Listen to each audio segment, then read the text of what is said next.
여러분, 이 세상의 끝은 언제가 될까요? 흔히들 말하는 종말은 언제일까요? 우리가 성경을 통해서 알고 있는 예수 그리스도의 재림은 언제가 될까요? 이 질문에 대해서 어떤 사람들은 정확한 시간을 내가 알고 있다, 그때가 이때일 거니까 삶의 모든 것을 내려두고 당장 특정한 장소에 모여서 준비를 시작해야 된다 말하기도 합니다. 이단들이 그렇죠. 또 어떤 사람들은 종말이 무슨 뜻이냐, 그런 건 없다, 당장 다음 주, 다음 달에 해결해야 될 과제, 시험, 결혼식, 취직, 대출금이 싼돈인데 무슨 종말 이야기하고 배부른 소리 하냐, 당장 현실을 살라, 오늘을 살라라고 하면서 종말에 대한 이야기를 무시하기도 하죠. 장로 형제 자매 여러분, 여러분은 어떻게 생각하고 있습니까? 사실 우리가 젊어서 마지막 때, 종말, 죽음 이런 이야기들이 굉장히 거리감 있게 느껴질지도 모르겠습니다. 여러분에게 이 세상의 끝은 어떤 의미입니까? 종말과 여러분의 삶은 무슨 관계가 있나요? 오늘 본문은 성도의 삶과 재림의 관계가 어떤 관계인지를 잘 보여줍니다. 오늘 우리가 함께 읽은 데살로니가 전서의 키워드를 뽑아보라라고 하면요, 바로 예수 그리스도의 재림이에요. 다른 말로 한다면 세상의 끝, 종말이죠. 이것이 바로 데살로니가 전서의 키워드다라는 겁니다. 이런 키워드를 가지고 있는 책 데살로니가 전서의 가장 마지막 부분에 오늘 본문이 위치하고 있습니다. 우리가 함께 읽은 12절부터 22절까지의 말씀을, 그 말씀만 딱 떼어놓고 보면요, 뭔가 윤리적인 내용을 이야기하는 것 같아요. 도덕적인 삶의 태도들을 강조하는 것처럼 보이죠. 그런데 오늘 본문이 데살로니가 전서 5장에서 어디에 위치하고 있는지를 고려해 본다면, 다시 말해서 앞과 뒤에 어떤 내용이 있는지를 살펴본다면 오늘 본문이 그 정도의 수준의 것이 아님을 우리는 알 수 있습니다. 오늘 본문 바로 앞에 있는 5장 1절부터 12절까지의 내용을 살펴보면요, 당연하게도 재림에 관한 이야기를 하고 있습니다. 조금 더 구체적으로 설명한다면 재림의 시기에 관한 이야기입니다. 그리고 오늘 본문 뒤에 이어지는 내용들을 살펴보면 또 재림에 관한 이야기를 하고 있습니다. 23절 말씀을 한번 보면요, 오늘 본문 바로 뒤에 절인데요, 평강의 하나님이 친히 너희를 온전히 거룩하게 하시고 또 너희의 온 영과 혼과 몸이 우리 주 예수 그리스도께서 강림하실 때에 흠없게 보존되기를 원하노라. 강림하실 때에, 재림하실 때에. 정리해 본다면 오늘 본문 12절부터 22절까지의 내용은요, 재림에 관한 이야기 중간에 삽입된 거다라는 겁니다. 지금 앞뒤로 다 재림 이야기를 쭉 하고 있는데 그 중간에 오늘 본문이 삽입되어 있는 거예요. 재림의 시기를 말하고 있는 1절부터 11절을 먼저 살펴보면요, 정작 언제가 재림의 시기인지는 말하고 있지 않습니다. 대신 바울은 6절에서 이렇게 말을 하고 있습니다. 그러므로 우리는 다른 이들과 같이 자지 말고 오직 깨어 정신을 차릴지라. 바로 이 6절이 오늘 본문과 재림이 어떤 관계가 있는지를 설명해 주는 열쇠예요. 재림 이야기하다가 갑자기 도덕적인 이야기, 삶의 태도에 대한 이야기하는데 이것이 어떻게 연결되어 있는가를 이해하는 키가 바로 6절이라는 겁니다. 여러분, 흡사, 윤리적인 삶, 도덕적인 삶을 요구하는 것과 같은 오늘 본문 내용은 단순히 그 정도의 수준이 아닙니다. 오늘 본문은요, 재림이라는 미래적인, 도무지 알 수 없는 먼 미래적인 이 사건과 성도의 현재의 삶이 긴밀한 연결성이 있음을 보여주고 있는 겁니다. 다시 말해서 6절에서 사도 바울이 말한 것처럼 미래에 이루어질 재림을 준비하는 성도의 오늘의 삶에 관한 설명이 오늘 본문이라는 거죠. 설교를 시작하면서 세상의 끝, 종말, 예수 그리스도의 재림에 대해서 여러분들께 질문 드렸습니다. 이것에 관해 성도인 우리가 가져야 하는 건강한 태도와 생각은요, 재림의 때와 시기에 집착하지 말아야 한다는 겁니다. 사실 집착한다고 알 수 있는 것도 아니죠. 그래서 사도 바울은 이렇게 이야기합니다. 5장 1절 2절인데요, 형제들아, 때와 시기에 관하여는 너희에게 쓸 것이 없음은 주의 날이 밤에 도둑같이 이를 줄을 너희 자신이 자세히 알기 때문이라. 하지만 재림이 언제가 될지 모른다고 해서 아예 아무 관심이 없어서도 안 된다라는 겁니다. 우리는 그때가 언제인지는 결코 알 수 없지만 반드시 온다는 건 기억해야 돼요. 3절입니다. 그들이 평안하다, 안전하다 할 그때에 임신한 여자에게 해산한 고통이 이름과 같이 멸망이 갑자기 그들에게 이르리니 결코 피하지 못하리라. 그리고 그때를 우리는 준비해야 됩니다. 6절입니다. 그러므로 우리는 다른 이들과 같이 자지 말고 오직 깨어 정신을 차릴지라. 정리해 본다면 성도인 우리는 종말에 관해, 예수 그리스도의 재림에 관해서 그 시기에 얽매여서는 안 돼요. 사실 이게 더 우린 궁금하죠. 그런데 성경은 이야기합니다. 거기에 관심 가질 필요가 없고 관심 가져서도 안 된다. 대신 반드시 찾아올 그때가 반드시 찾아올 것인데 그것을 잊지 말고 기억하면서 마지막 그때를 준비하는 오늘을 날마다 살아가야 된다는 거예요. 다시 말해서 우리가 하루하루 살아가는 이 삶이 단순히 이 땅에 10년 후, 20년 후를 준비하는 그런 삶이 아니라 오늘이 마지막 그때를 준비하는 하루가 되어야 된다는 겁니다. 오늘의 삶과 마지막 그 종말 예수 그리스도의 재림이 긴밀하게 연결되어 있어야 된다는 거예요. 동떨어진 것이 아니라. 그러면 반드시 찾아올 그때, 반드시 이 땅의 모든 인생들이 맞이하게 될 세상의 끝인 예수 그리스도의 재림 때를 준비하기 위해서는 우리는 무엇을 해야 될까요? 바로 그 준비에 관한 구체적인 내용이 오늘 본문입니다. 사도 바울은 오늘 본문을 통해서 세 가지를 이야기하고 있습니다. 먼저는 리더와 팔로워의 관계, 또 다른 형제 자매들과의 관계, 그리고 마지막으로 성도 개인에 관한 것입니다. 12절 13절을 먼저 보면요, 형제들아 우리가 너희에게 구하노니 너희 가운데서 수고하고 주 안에서 너희를 다스리며 권하는 자들을 너희가 알고 그들의 역사로 말미암아 사랑 안에서 가장 귀히 여기며. 여기서 우리는 교회 공동체 리더의 덕목과 리더를 대하는 공동체의 모습을 발견할 수 있습니다. 사도 바울은요, 교회 공동체의 리더들을 설명하면서 핵심적인 덕목 세 가지를 이야기해요. 중요한 태도 세 가지라는 거죠. 너희 가운데서, 주 안에서 다스리며, 주 안에서 권하는, 이렇게 세 가지입니다.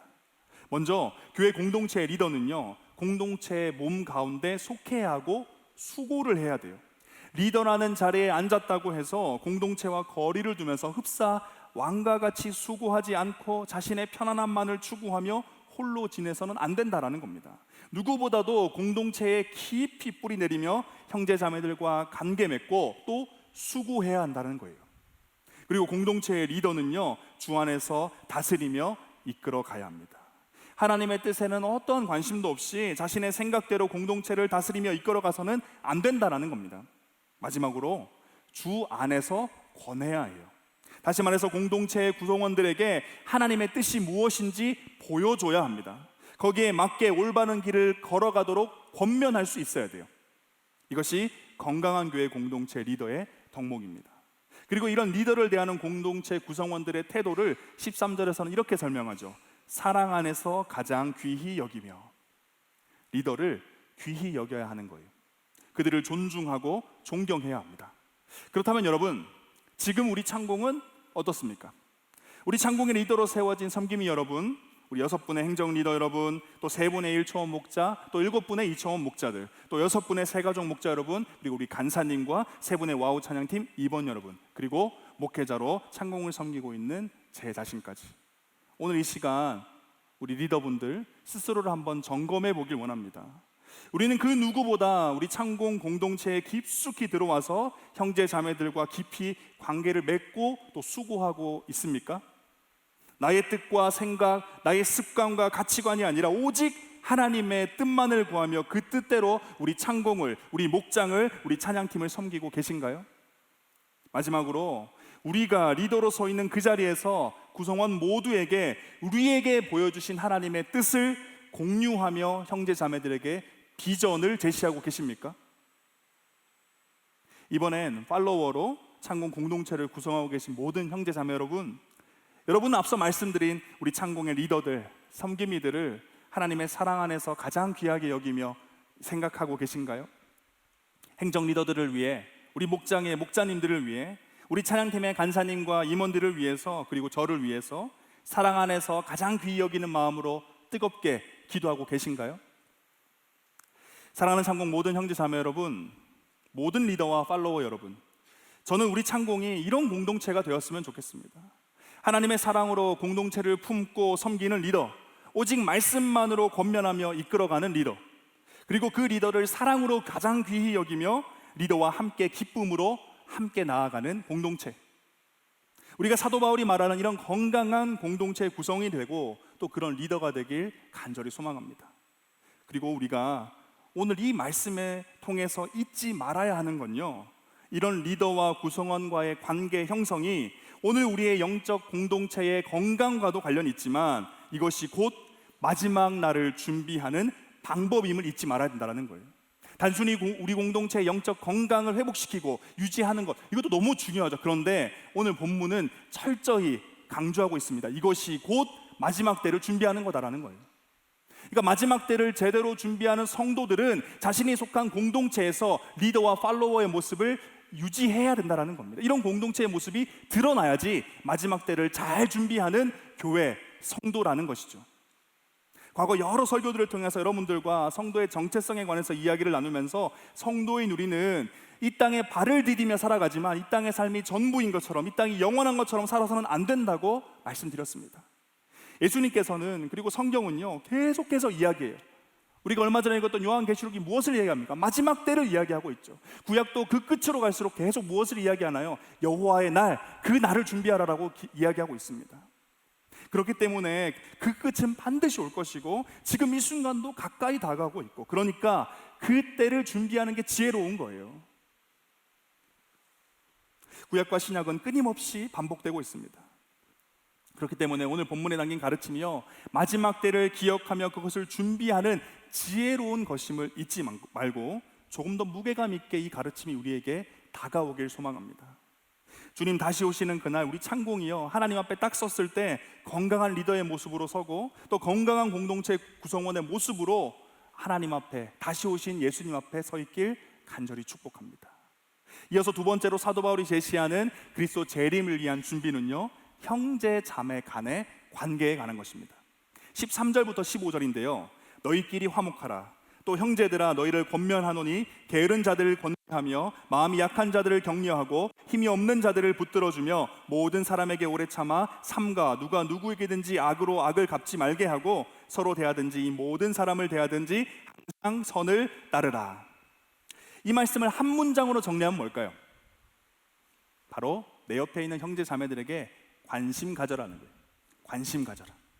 내 옆에 있는 아무개 언니, 오빠, 형, 누나, 동생이 게으른 삶을 살고 있진 않은지, 마음이 힘들어서 좌절 가운데 있진 않은지, 힘이 없어서 쓰러져 있진 않은지 관심 가져라라는 거예요. 그리고 그 주변에 있는 그 형제, 그 자매들을 내 몸과 같이 사랑하는 겁니다.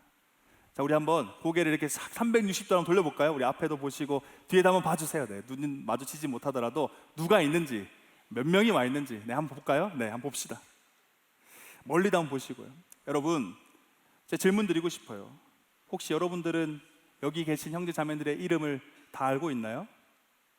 우리 1, 2년 있으신 분도 있지만 3년, 4년 그 이상 여기 있었습니다. 혹시 이름도 모르는 지체가 있진 않으십니까? 내 옆에 있는 그 언니, 그 오빠, 그 동생이 최근에 무엇이 가장 고민이었는지 우리는 알고 있습니까? 이곳 본당에서 매주 함께 예배 드리고 있는 그 형, 그 누나, 그 동생이 어떻게 지난 한 주를 살아왔는지 우리는 관심이 있나요?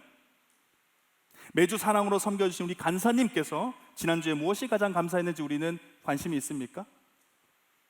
하나님 안에서 한 몸이라고 고백을 하고, 그래서 저기요 아무개 씨가 아니라 형제, 자매라고 서로를 부르고 있는데, 혹시 우리 학과에서 만나는 친구보다, 직장 동료보다, 1년에 한 번씩 만나는 친척들보다도 어색한 사이가 우리 창공 공동체는 아닙니까? 예수 그리스도의 이 재림을 준비하는 성도는요, 자신이 속한 믿음의 공동체를 돌아보면서 관심을 가져야 해요. 또 사랑해야 합니다.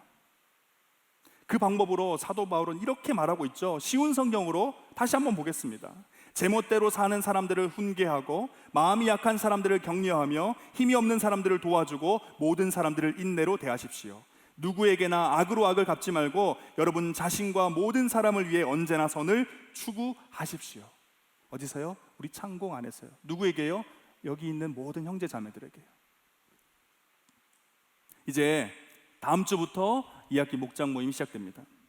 우리 창공의 모든 목장 가운데 우리가 오늘 함께 살피고 있는 이 말씀에 대한 순종의 열매가 맺히기를 간절히 소망하며 축복합니다. 마지막으로 사도 바울이 말하는 재림을 위한 성도의 준비는 개인의 삶의 태도에 관한 것입니다. 먼저 16절부터 18절인데요 항상 기뻐하라, 쉬지 말고 기도하라, 범사에 감사하라, 이것이 그리스도 예수 안에서 너희를 향하신 하나님의 뜻이니라. 언제나 어디서나 기뻐하고 기도하며 감사하는 것. 조금 더 구체적으로 살펴본다면 친구, 돈, 승진 때문이 아니라 하나님 때문에 기뻐하고 말할 입도 들을 귀도 능력도 없는 세상 속 우상 말고 하나님을 향해 기도하며 나 자신 혹은 다른 누군가가 아니라 그 모든 것을 허락하신 하나님께 감사하라라는 겁니다. 이것이 하나님의 뜻, 다시 말해 마지막 때를 준비하는 성도에게 요청되는 삶의 태도예요.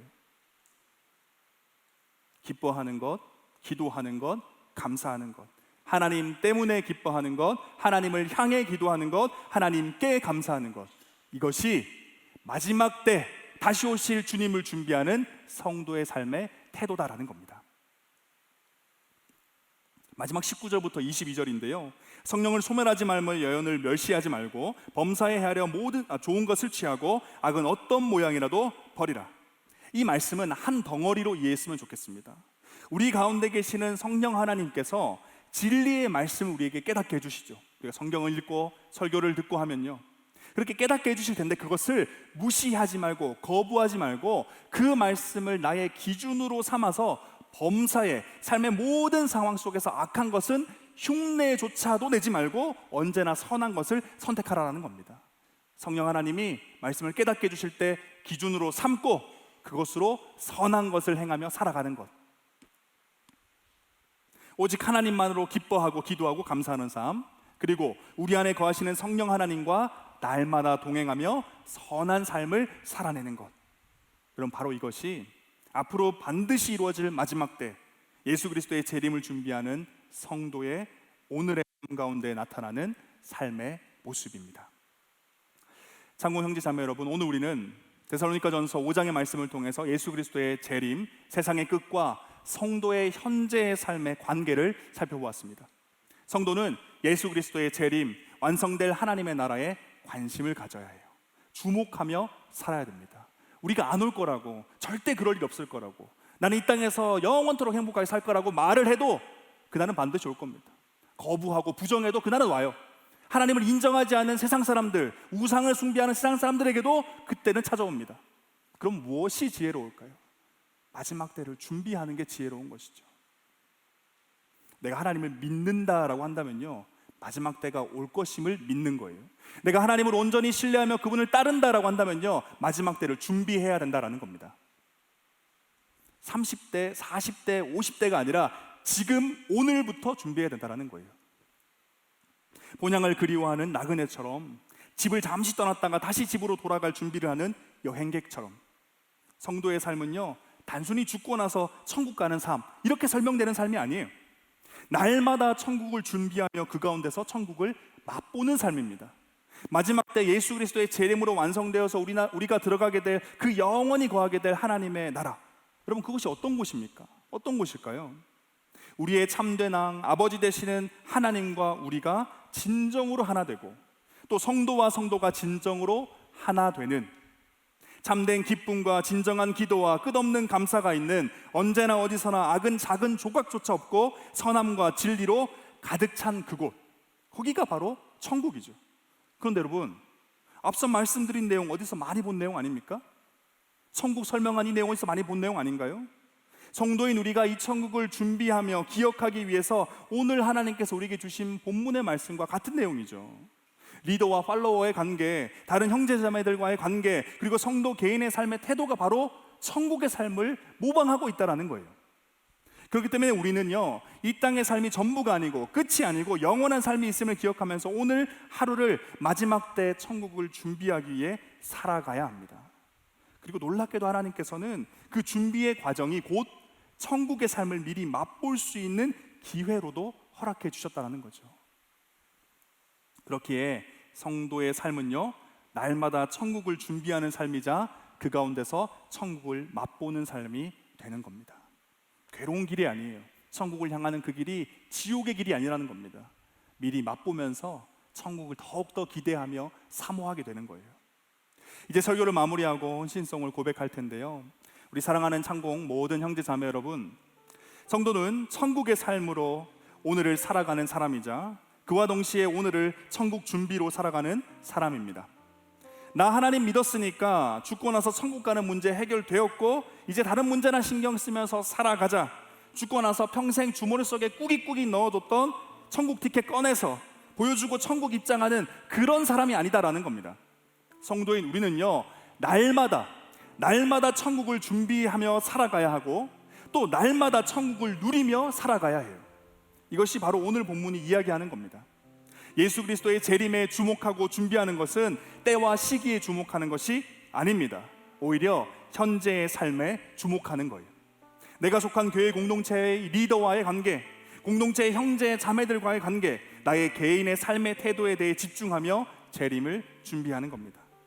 언제 주님이 다시 오시는가가 아니라 어떻게 주님을 맞이할 것인가가 되어야 된다는 거죠. 사도 바울은 오늘 본문을 통해 제안하고 있습니다. 성도의 삶의 모습은 지극히 현실적이지만 그것은 가장 먼 미래를 준비하는 겁니다. 가장 마지막을 준비하는 거예요. 앞서 나눈 세 가지의 삶의 태도와 모습들이 우리의 삶으로 하여금 예수 그리스도의 재림을 준비하기에 부족함 없도록 도와줄 것입니다. 여러분이 주님을 맞이할 삶의 현장은 어떠한가요? 여러분은 어떤 삶의 모습으로 주님을 맞이하겠습니까? 주의 날은요, 도둑같이 올 거예요. 반드시 올 겁니다. 나중에 다음에 기회가 되고 여유가 생기면 준비할 수 있는 게 아니에요. 언제가 될지 모르는 그날을 제대로 준비하는 유일한 방법은 내일이 아닌 바로 오늘, 바로 지금부터 준비하는 겁니다. 여러분, 어떻게 주님을 맞이하시겠습니까? 주님이 다시 오셨을 때 여러분은 어떤 모습으로 하나님 앞에 서겠습니까? 주님이 보시기에 합당한 모습으로 그렇게 서 있는 우리 창공이 되길 간절히 소망합니다.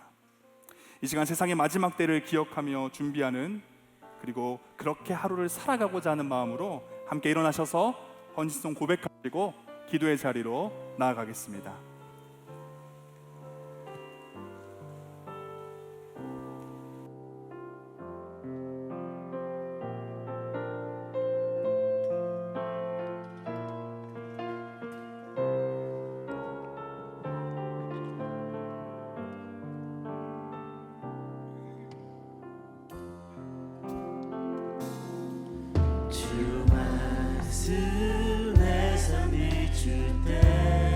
감사하게 하소서.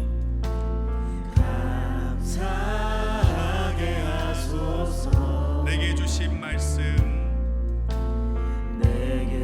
그 말씀 따라 살아가게 하소서.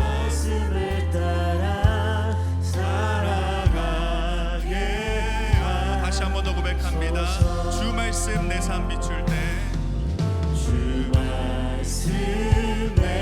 겸손하게 하소서.